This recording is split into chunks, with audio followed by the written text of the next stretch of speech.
Hey guys, welcome back to my channel and ये इस drama के एक्सप्लेनेशन का पार्ट 13 है। आई होप कि आप सभी को पसंद आएगा।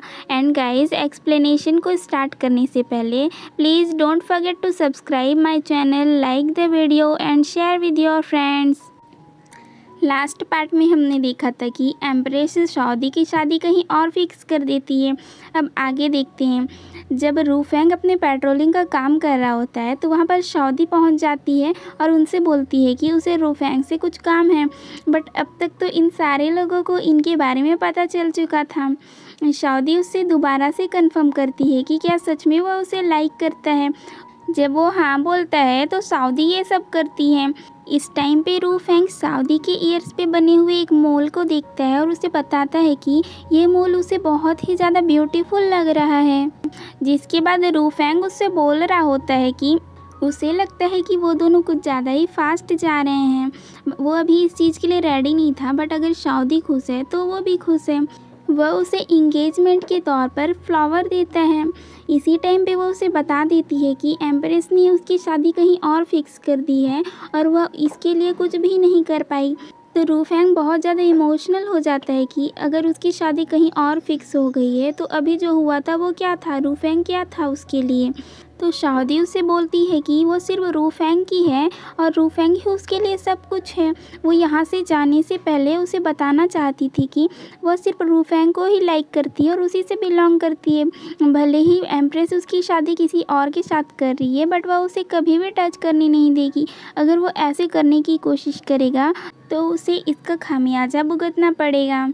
आगे सऊदी की शादी वाला दिन आ जाता है और उसकी डोली को जाते हुए रूफेंग किले की दीवार से देख रहा होता है। जैसे ही डोली गेट के बाहर आ जाती है तो सऊदी उसकी डोली को रुकवा देती है, क्योंकि यहाँ पर तो एम्प्रेस उसे नहीं देख रही है। सर्वेंट्स उससे बोल रहे होते हैं कि अपने डेस्टिनेशन में पहुंचने से पहले दुल्हन की डोली का बीच में रुकना अशुभ होता है, तो वो ऐसे ना करें। बट सऊदी उनसे बोलती है कि ये सारे रूल्स उनके हैं, इन्हें वो नहीं मानती है। और वह रूफेंग के साइड देखते हुए झट से अपना वेल हटा देती है और उसे उसका दिया हुआ फ्लावर दिखाती है। मतलब कि वह उसे बता रही होती है कि वह उसका दिया हुआ फ्लावर साथ लेकर जा रही है, वह सिर्फ उसे ही बिलोंग करती है। और चाइनीज़ कल्चर में वेल सिर्फ हस्बैंड ही हटाता है, मतलब कि हमारे में जैसे मुँह दिखाई होता है वैसा ही उनमें भी होता है। तो वह रूफेंग के सामने ही अपना वेल हटाई थी, मतलब कि वह सिर्फ उसी की ब्राइड है। फिर सऊदी डोली में नहीं बैठती है, वो वहाँ से ऐसे ही पैदल पैदल चली जाती है और उसकी डोली वहाँ से खाली खाली जाती है। अब 3 दिन से रूफेंग ना तो सोया था और ना ही खाया था, कंटिन्यू अपना काम किए जा रहा था। उसके कलीग्स भी उसे बोल रहे थे कि वो थोड़ा आराम कर ले, बट वह उनकी नहीं सुन रहा था। तभी वह 2 सर्वेंट्स को बातें करते हुए सुन लेता है कि सऊदी का जो हस्बैंड था उसे रात को किसी बीस्ट ने मार दिया है। तो वह तुरंत ही दौड़कर सऊदी के पास पहुँच जाता है। सऊदी उसे बताती है कि वह शादी के पहले दिन ही उसे बता चुकी थी कि वह किसी और को लाइक करती है, तो वह उससे दूर रहे। बट वह ऐसे नहीं किया, इसीलिए उसे उसका खामियाजा भुगतना पड़ा। बट ये उसे नहीं मारी है। मतलब तो आप लोग को समझ आया ही होगा ना कि ये जानबूझ के उसे नहीं मारी है, बट ये रूफेंग को बिलोंग करती है और कोई ज़बरदस्ती इसे अपना बनाना चाहा तो फिर इसका जो डेविल मार्क शाइन किया होगा और वो उसे मार दिया होगा। जैसे कि चैंग के मार्क की वजह से उस ठरकी बुड्ढे को करंट लग गया था, जबकि चैंग तो एक हाफ डेविल है, अब ये तो एक प्योर डेविल थी, इसलिए वो मर गया। रूफेंग उसके लिए थोड़ा बुरा फील कर रहा होता है, तो सऊदी उसे बोलती है कि जब तक रूफेंग उसे चाहता है तो सऊदी को लाइफ में किसी भी चीज़ का रिग्रेट फील नहीं होगा। क्या वह उसे चाहता है तो वो तो शुरू में हाँ बोल देता है, बट उसे बोलता है कि रूफेंग बड़े फैमिली से बिलोंग नहीं करता है, इसलिए वह उसके लिए सूटेबल नहीं है। तो सऊदी उसे बोलती है कि अगर रूफेंग को वो नहीं चाहिए तो वह मरने जा रही है। बट रूफेंग बोलता है कि वो ऐसे नहीं बोल रहा है, बट वो थोड़ा सा परेशान था। इसके बाद तो ये दोनों पहले की तरह ही हैप्पीली रहने लगते हैं और किसी भी नॉर्मल कपल की तरह ही अपना लाइफ स्पेंड कर रहे होते हैं। बट कुछ टाइम बाद एम्प्रेस को पता चल जाता है कि सऊदी प्रेग्नेंट है, जिसकी वजह से एम्प्रेस इन दोनों को पनिशमेंट देने वाली थी, क्योंकि एक रॉयल ब्लड और एक नॉर्मल पीपल कभी भी साथ नहीं हो सकते थे और ये दोनों उसके रूल को तोड़े थे, इसीलिए अब वो इन्हें फांसी की सज़ा देने वाली थी। बट सऊदी की जो ग्रैंड मदर है वो एम्प्रेस से इन दोनों के लिए बातें करने चली जाती है। सऊदी की ग्रैंड मदर अंदर क्या बातें करी वो तो नहीं दिखाया जाता, बट जब वो वापस आती है तो वो एम्प्रेस का एक फरमान लेकर आती है जिसमें कि रूफेंग को एक स्पेशल स्टेटस दे दिया जाता है और उसे सऊदी से शादी करने की परमिशन भी दे दी जाती है। फिर ये दोनों तो बहुत ज़्यादा खुश हो जाते हैं, बट सऊदी की ग्रैंड मदर के फेस पर मिक्स एक्सप्रेशंस नज़र आ रहे थे। फिर इन दोनों की शादी वाला दिन आ जाता है और इनकी शादी हो जाती है।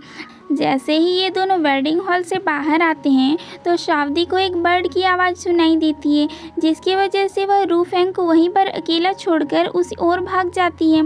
तो वहाँ जाकर वह अपने ग्रैंड मदर से मिलती है। उसकी ग्रैंड मदर की हालत बहुत ही ज़्यादा ख़राब होती है, तो सऊदी उससे बोल रही होती है कि उसे क्या हो गया है, वह उसे हॉस्पिटल लेकर जाएगी। बट सऊदी की ग्रैंड मदर उसे बताती है कि अब उसका हॉस्पिटल ले जाने का कोई फ़ायदा नहीं है, क्योंकि अब उसकी लाइफ यहीं पर ख़त्म हो जाती है। वह उसकी ग्रैंड डॉटर से बहुत ज़्यादा प्यार करती है और वह उसे हमेशा ही हैप्पी देखना चाहती है, तो अपनी लाइफ में हमेशा ही हैप्पी रहे। उसकी ग्रैंड मदर अब इतना ही उसका साथ दे सकती थी। एक्चुअली एम्प्रेस सऊदी की शादी के बदले उसकी ग्रैंड मदर से एक डील करी होती है कि उसकी ग्रैंड मदर उनके जो रॉयल स्टैचू है अभी रिपेयर नहीं हो रहा था, उसे किसी भी हालत में रिपेयर करेगी, तभी वह सऊदी को ज़िंदा रखेगी और उसकी शादी होने देगी। तो सऊदी की ग्रैंड मदर उसकी खातिर उस स्टैचू को रिपेयर करी थी, जिसकी वजह से उसका ऐसे हालत हो गया था और वो वहीं पर मर जाती है। और आप लोगों को तो पता ही होगा कि इस ड्रामा के अकॉर्डिंग डेविल्स मरती नहीं है, बल्कि वो मरने के बाद दूसरी बॉडी में चले जाते हैं रीबर्थ होने के लिए। तो फिर वो भी पानी बन जाती है और वहाँ से उड़ जाती है और ये सब कुछ रूफेंग दूर से देख रहा होता है। सीज़न 2 के फर्स्ट एपिसोड में ही दिखाया गया है कि सऊदी की ग्रैंड मदर जब उस स्टैचू को रिपेयर करने गई थी तो वो रिपेयर नहीं हो पा रहा था। जैसे कि सऊदी रिपेयर कर रही थी, वो जगह कोलैप्स हो रहा था, वैसे ही हो रहा था। तो सऊदी की ग्रैंड मदर अपनी स्पिरिचुअल बीड को यूज़ करती है उस स्टैचू को रिपेयर करने के लिए। अपने स्पिरिचुअल बीड को खो देने की वजह से वो मर भी गई थी। और यही जो स्पिरिचुअल बीड है वो सेकंड सीज़न में डेविल्स कम्युनिटी के लिए बहुत ही प्रीसियस स्पिरिचुअल बीड बन जाता है, क्योंकि जो सऊदी की ग्रैंड मदर थी वो बहुत ही हाई लेवल की डेविल थी। मतलब कि अभी जो बाद में आए हैं डेविल्स वो उस रैंक में नहीं पहुंच पाते। अगर आप लोग कोई स्पिरिचुअल ड्रामा देखते होगे तो आप लोग को तो पता ही होगा कि कल्टिवेशन के बहुत बड़े बड़े लेवल्स होते हैं और हर कोई हाई लेवल में नहीं पहुँच पाता। वैसे ही डेविल्स का भी था। जो सऊदी की ग्रैंड मदर थी बहुत ही हाई लेवल की डेविल थी और उनके जितना आज तक कोई भी डेविल नहीं पहुँच पाया था। इसलिए जो उनका स्पिरिचुअल बीड वो वहाँ पर डाली थी, उसे ही डेविल्स बाद में बहुत ही संभाल कर रखे होते हैं। तो इस ड्रामा में वापस आते हैं। जैसे ही उसकी ग्रैंड मदर मर जाती है तो सऊदी बहुत ही ज़्यादा दुखी हो जाती है और अपने डेविल फॉर्म में आ जाती है। और इस टाइम पे पहली बार रूफेंग को पता चला था कि सऊदी एक डेविल है। तो फिर यहाँ पर चैंग उससे पूछती है कि चैंग क्यों डेविल बनी और उसकी सिस्टर निंग क्यों एक ह्यूमन रह गई। तो फिर उसके फादर उसे बताते हैं कि सऊदी और रूफेंग साथ में बहुत ही ज़्यादा खुश रहते थे और कुछ ही टाइम में चैंग भी पैदा हो गई थी। बट जैसे कि आप लोगों को पता ही है कि डेविल्स को हाइबरनेशन में जाना ज़रूरी होता है। तो जो सऊदी है हर साल विंटर्स में हाइबरनेशन में चली जाती थी, जिसके बाद रूफेंग बहुत ही ज़्यादा लोनली फील करता था और बहुत ही ज़्यादा ड्रिंक करा हुआ होता था। तो एक दिन उनके घर की सर्वेंट उसके ड्रिंक करने का फ़ायदा उठाई और वह सऊदी की तरह ही मेकअप करके आई और रूफेंग को भी लगा था कि वह सऊदी है। बट नेक्स्ट डे जब वह उसे देखा तो वह वहाँ से भाग गया था। बट बाद में पता चला कि वह सर्वेंट प्रेग्नेंट हो गई है। जब सऊदी अपने हाइबरनेशन से वापस आती है तो वो सर्वेंट बड़े ही घमंड के साथ उसके पास आकर बोलती है कि उसकी हालत ऐसे है इसीलिए वह उसे रिसीव करने नहीं आई, वह उसे माफ़ कर दे। और वह उसे बताती है कि वो जो बेबी है वो रूफेंग का ही है। तो सऊदी सर्वेंट्स को ऑर्डर देती है कि वह उस सर्वेंट को उसके रूम में लेकर जाए और उसका बहुत अच्छे से ख्याल रखे।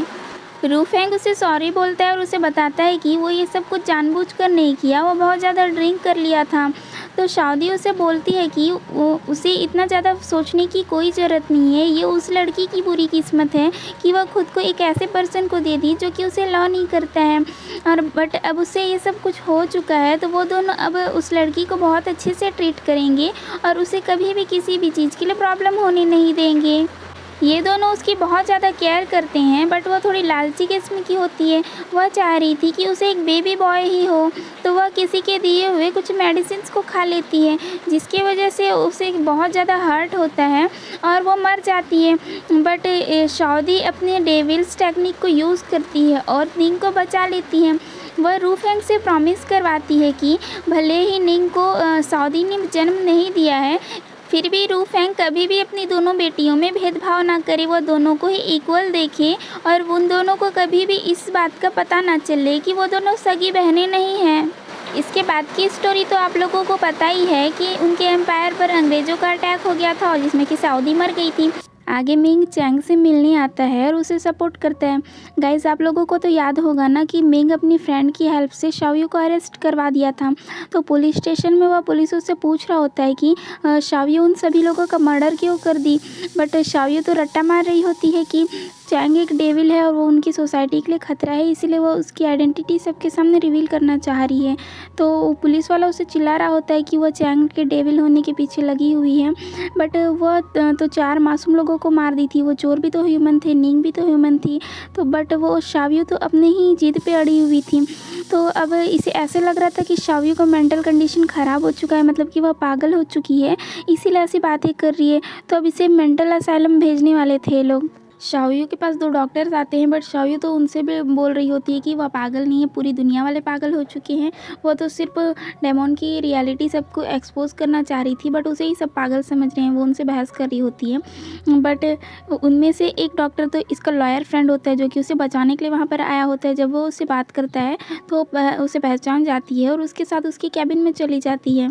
आगे वही बंदा जिसके बारे में मैं आप लोगों को बताई थी कि जो डेविल कैचर ग्रुप से बिलोंग करता है और शाओयू को ऑफ़र किया था कि वह उनके ग्रुप को ज्वाइन कर ले, वो शाओयू को अपने साथ ले जा रहा होता है और उससे दोबारा से बोल रहा होता है कि वह उनके ग्रुप को ज्वाइन कर ले, उसका टैलेंट बिल्कुल भी वेस्ट नहीं जाएगा, वो उनके डेविल्स को कैप्चर करने में हेल्प करें। बट शाओयू तो उसे कुछ भी नहीं बोल रही थी, वो बिना हिले डुले चुपचाप से वहाँ बैठी हुई थी। उसे जब डाउट होता है तो वह देखता है और जब उसका मास्क हटाता है तो वहाँ तो शाओयू नहीं होती है, कोई और ही होती है। और इधर उसका लॉयर फ्रेंड उसे अपने साथ अपने घर लेकर आ गया होता है। ये जो उसके साथ गया था वह एक मेकअप आर्टिस्ट होता है, वही इनकी मेकअप करने में उनकी हेल्प किया था। बट शाओयू का लॉयर फ्रेंड उसे गोली मार देता है क्योंकि उसे पता था कि शाओयू उसके साथ भागी है। वह नहीं चाहता था कि किसी को भी पता चले। फिर शाओयू उससे बोलती है कि वह उसकी इतनी सारी हेल्प क्यों कर रहा है, तो वह उससे बताता है कि वह उसे लाइक करता है, इसीलिए वह उसकी सारी हेल्प कर रहा है। तो शाओयू बोलती है कि अगर ऐसी बात है तो वह चाहती है कि वह उसकी और हेल्प करें। तो वो बोलता है कि अभी तो उसके भगाने में हेल्प किया है, तो वो अभी कहीं अशांति से छुपकर सेटल होने की सोचे और ये सब फालतू दिमाग ना लगाए। बट शाओयू बोल रही थी वो कुत्तों की तरह जीने से अच्छा है कि शेरनी की तरह मरना चाहेगी, तो उसमें इतना डर नहीं है कि वो शाओयू की और ज़्यादा हेल्प कर सके, तो रहने दो, वो जा रही है यहाँ से। बट वो लॉयर तो उसका पागल आशिक था, तो वो बोलता है कि ऐसी कोई भी चीज़ नहीं है जिसे वो शाओयू के लिए नहीं कर सकता है। तो फिर शाओयू बताए अब उसे क्या करना है। शाओयू उसे बोल देती है कि वह किसी भी तरीके से पूरे शंघाई में फैला दे कि चैंग एक डेविल है, क्योंकि जब तक लोग उसे हेट नहीं करेंगे तो शाओयू को अपने प्लान्स एग्जीक्यूट करने में बहुत ज़्यादा प्रॉब्लम होएगी। तो वो ऐसे ही करता है और जब चैंग और मिंग जा रहे होते हैं तो सभी लोग उन्हें देखकर बातें बना रहे होते हैं कि यही वो डेविल गर्ल है जिसके बारे में पता चला था। ये दोनों बहुत ज़्यादा परेशान हो जाते हैं, जिसके बाद मिंग उसे समझाता है कि वो दोनों यहाँ से कहीं बहुत दूर चले जाएंगे जहाँ पर उन्हें कोई भी नहीं जानता होगा, जहाँ वो दोनों साथ में पीसफुल लाइफ बिता सकते हैं। बट चैंग उसे बोल रही होती है कि वो ऐसे नहीं कर सकती क्योंकि वो अपने फादर को अकेले छोड़ के नहीं जा सकती, उनके पास अब तो निंग भी नहीं है। अब वो चैंग बस उनकी अकेली बेटी बच गई है और वो यहाँ शंघाई को छोड़कर नहीं जाना चाहेंगे क्योंकि उनके फादर को लगता है कि उनकी मदर उन्हें शंघाई में मिलेगी। हाँ गाइस, मैं पास्ट की स्टोरी में आप लोगों को बताना भूल गई थी कि जब चैंग की मदर मर गई थी तो उसके फादर शंघाई सिर्फ इसीलिए शिफ्ट हुए थे कि उनकी मदर को शंघाई बहुत ज़्यादा पसंद था। उन्हें लगता है कि वो अपना नेक्स्ट जन्म शंघाई में ही लेगी, इसीलिए वो उसे यहाँ रहकर ढूंढ रहे हैं। और गाइस, जो मैं उसके मोल के बारे में बताई थी वो मोल भी उसे ढूंढने की हेल्प में आने वाला है। मिंग बोलता है कि वह चैंग के फादर को समझाएगा। जब ये दोनों उनसे बातें करने जाते हैं तो उन्हें तो ऑलरेडी पता चल चुका होता है कि शंघाई के सभी लोग चैंग के डेविल होने के बारे में जान चुके हैं। तो वो उन्हें बोल रहे होते हैं कि वो दोनों यहाँ से कहीं दूर चले जाए, वो यहीं पर रहेंगे और अपनी वाइफ को ढूंढेंगे। बट मिंग जैसे तैसे करके उन्हें समझा ही लेता है कि वो उनके साथ ही जाएँ। आगे ये सभी लोग ट्रेन से शंघाई छोड़कर जा रहे होते हैं और जैसे ही ट्रेन स्टार्ट हो जाती है चैंग के फादर को रेलवे स्टेशन पर एक गर्ल के ईयर में वही मॉल दिखाई देता है जो कि चैंग के मदर के पास था। तो चैंग के फादर जल्दी से टीटी को धक्का मारकर ट्रेन से उतर जाते हैं, बट वह टीटी इन दोनों को उतरने ही नहीं देता। तो चैंग के फादर इन दोनों से बोलते हैं कि वो दोनों यहाँ से दूर चले जाएं और हमेशा ही साथ में हैप्पी रहें। जिसके बाद ये चैंग के फादर उस गर्ल के पीछे पीछे चले जाते हैं। चैंग पहले तो अपनी सिस्टर को खो दी थी, अब उसके डैड भी उसका साथ छोड़ दिए थे। वो बहुत ज़्यादा सैड थी। तो मिंग उसे समझाता है कि कोई बात नहीं, जैसे ही वो दोनों नेक्स्ट स्टेशन पहुंचेंगे वो लोग वहां उतर जाएंगे और वापस आ जाएंगे उनके डैड को ढूंढने के लिए। उस टाइम पे चैंग को प्यास लग रही होती है तो मिंग उसके लिए पानी लेने के लिए चला जाता है और एक पर्सन आता है और चैंग को बताता है कि मिंग ने उसके लिए पानी भेजा है। तो मिंग उस पानी को पी लेती है और वो वहीं पर बेहोश हो जाती है। फिर ये लोग चैंग को लेकर वहाँ से जा रहे होते हैं तो मिंग देख लेता है और वह उन्हें रोकने के लिए जाता है, बट ये लोग सभी से बोल देते हैं कि ट्रेन में बॉम्ब है, जिसकी वजह से वहाँ पर अफरा तफरी मच जाती है और मिंग उन तक जल्दी पहुँच नहीं पाता है और वो लोग चैंग को वहाँ से लेकर चले जाते हैं। और ये सब किसी और ने नहीं बल्कि शाओयू के लॉयर फ्रेंड ने ही चैंग को किडनैप करवाया था। ये उसे पूछता है कि शाओयू अब चैंग के साथ क्या करने वाली है। तो उसे बोलती है कि अब चाइना वाले तो कोई उसे भाव नहीं दे रहे हैं, इसीलिए वह चैंग को फ्रांस ले जाएगी और वहाँ पर उसे सेल करेगी। और वह लॉयर से बोलती है कि वो अगर अभी भी उससे प्यार करता होगा तो वो जैसे बोल रही है वो चुपचाप वैसे ही करे, कभी ना कभी तो वह उसे उसका लॉ रिटर्न करेगी ही। एंड फाइनली गाइज, आप सभी लोगों को जिस मूवमेंट का वेट था वो टाइम आ गया है। डेविल सेल पर डेविल के बगल में बैठकर उसे बता रहा होता है कि उसे हाइबरनेशन में गए हुए 3 महीने हो चुके हैं और इस टाइम में दुनिया में बहुत कुछ बीत चुका है और श्योरली है कि वो तो सिर्फ चैंग के बारे में ही जानना चाहेगा। तो वह उसे बता रहा होता है कि चैंग को वह देखा था, वह बहुत ज़्यादा हेल्दी नज़र आ रही थी और पहले से बेटर नज़र आ रही थी और वह सूजो सिटी में जाकर अपना एक हॉटपॉट का रेस्टोरेंट भी खोली है जो कि बहुत अच्छा चल रहा है, इसीलिए डेविल को उसकी फिक्र करने की कोई ज़रूरत नहीं है। बट ऐसा कैसे हो सकता था वो उसकी फिक्र ना करे। हमारा डेविल अपने हाइबरनेशन का पीरियड ख़त्म होने से पहले ही हाइबरनेशन से बाहर आ जाता है। वह अपने हेल्पर से बोलता है कि ऐसे कैसे हो गया है। वो तो उसके लिए डांस स्टूडियो खोल के गया था, तो उसे सूजो सिटी जाकर वहाँ हॉटपॉट का रेस्टोरेंट खोलने की क्या ज़रूरत पड़ गई। मिंग बेचारा 3 दिन से खाए पिए सोए बिना चैंग को ढूंढ रहा था, बट उसे कहीं भी चैंग का पता नहीं चल रहा था। वो बहुत ज़्यादा परेशान था, बट उसके सामने डेविल आ जाता है। अब तो आपको पता ही होगा कि बात चैंग का हो तो वो उसका गुस्सा तो कंट्रोल में रहेगा ही नहीं। वो उससे पूछता है कि चैंग कहाँ पर है, उसे क्या हुआ है। मिंग बोलता है कि सारी गलती उसी की है, उसने चैंग को खो दिया है। तो इस पर डेविल गुस्से में उससे बोलता है कि वो कैसा मैन है, एक गर्ल को प्रोटेक्ट भी नहीं कर पाया, अब से उसे चैंग की साइड देखने की भी कोई ज़रूरत नहीं है। डेविल उसे ढूंढ लेगा और उसे प्रोटेक्ट भी कर लेगा। मिंग अब उसे भूल जाए। डेविल फिर उसी लेडी के पास हेल्प मांगने जाता है जिसके पास वह पिछली बार गया था, बट वह बोल देती है कि ना बाबा ना, पिछली बार जब वह उसकी हेल्प की थी तो उसे 3 महीनों तक हाइबरनेशन में रहना पड़ गया था, अब वह उसकी हेल्प नहीं करेगी। बट डेविल उसे बोलता है कि वो उसकी हेल्प करने के बदले वो जो कुछ भी चाहेगी डेविल वो सब कुछ करेगा। तो वो बोलती है कि ठीक है, तो डेविल उसे शादी कर ले। तो डेविल उसकी ये कंडीशन भी मान लेता है। तो बड़े ही खुशी से उसे बोलती है कि क्या सच में वो उसकी कंडीशन मान रहा है, तो ये सब कुछ क्या वह उसी गर्ल के लिए कर है जो जिसे कि वह लाइक करता है। तो डेविल भी उसे बता देता है कि हाँ वह चैंग के लिए ये सब कुछ कर रहा है, चैंग कहीं मिस है तो उसे ढूंढना है। तो ये बोलती है कि तो ठीक है वह उसकी हेल्प करेगी, बट उसकी कुछ कंडीशंस हैं। जिसके बाद वह डेविल को एक चैम्बर में लेकर जाती है और वहाँ से वह सारे डेविल्स को ऑर्डर दे देती है कि वो सारे लोग जाकर चैंग को ढूंढें। एक्चुअली ये डेविल क्वीन है तो इसके ऑर्डर को कोई मना नहीं कर सकता। तो अब टाइम था इस क्वीन के कंडीशंस की। तो वह एक बंदे को बुलाती है जो कि हमारे डेविल का डुप्लीकेट नज़र आ रहा था। तो वह डेविल को बताती है कि वह डेविल से बार बार रिजेक्ट होने के बाद बहुत ज़्यादा सैड हो गई थी, जिसके बाद वह डेविल के जैसे दिखने वाले एक बंदे को ढूंढ ली और फिर उन दोनों में प्यार हो गया। अब वह चाहती है कि वह इस बंदे के साथ एक नॉर्मल लाइफ बिताए। तो डेविल उसे कॉन्ग्रेचुलेट कर रहा होता है, बट वह उसे बोलती है कि वह उसकी हेल्प करी है और कोई भी चीज़ फ्री में नहीं होता है। तो फिर वह उसे अपना जो डेविल क्वीन का रिंग होता है उसे निकाल कर पहना देती है और उसे डेविल किंग बना देती है और बोलती है कि अब वो उसकी हेल्प की है, इसकी वजह से वो किंग बन जाए और अपने डेविल कम्युनिटी को संभाले। अब वह तो अपने लवर के साथ जा रही है। अब हमारा डेविल किंग बन चुका है। एंड गाइज, आज का पार्ट यहीं पर कंप्लीट होता है।